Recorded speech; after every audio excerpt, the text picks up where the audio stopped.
ಮನೆಯಲ್ಲೇ simple burger ಮಾಡೋದನ್ನ ಹೇಳ್ಕೊಡ್ತೀನಿ ಬನ್ನಿ.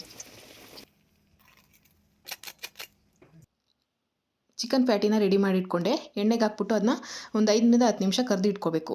ಈಗ ನಾನು ಬರ್ಗರ್ ಮಾಡೋದಕ್ಕೆ ಬ್ರೆಡ್ನ ತೊಗೊಂಡಿದ್ನಲ್ವ, ಅದನ್ನ 2 ಭಾಗ ಮಾಡ್ಕೊಂಡಿದ್ದೀನಿ. ಅದಕ್ಕೆ ಒಂದು ಸೈಡಿಗೆ ಮೈನೀಸ್ ಮತ್ತು ಟೊಮೊಟೊ ಕೆಚಪ್ನ ಸ್ಪ್ರೆಡ್ ಮಾಡ್ಕೊಳ್ತೀನಿ. ಈ ಥರ ಚಿಕ್ಕ ಚಿಕ್ಕದಾಗಿ ಟೊಮೊಟೊ, ಸೌತೆಕಾಯಿ, ಈರುಳ್ಳಿನ ಸ್ಲೈಸ್ ಮಾಡಿ ಇಟ್ಕೊಂಡಿದ್ದೆ.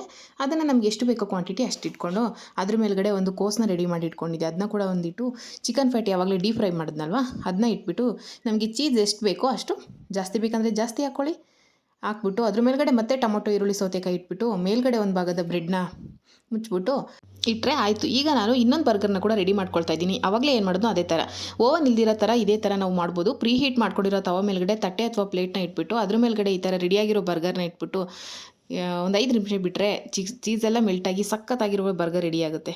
ಇಷ್ಟ ಆದರೆ ಸಬ್ಸ್ಕ್ರೈಬ್ ಮಾಡ್ಕೊಳ್ಳಿ.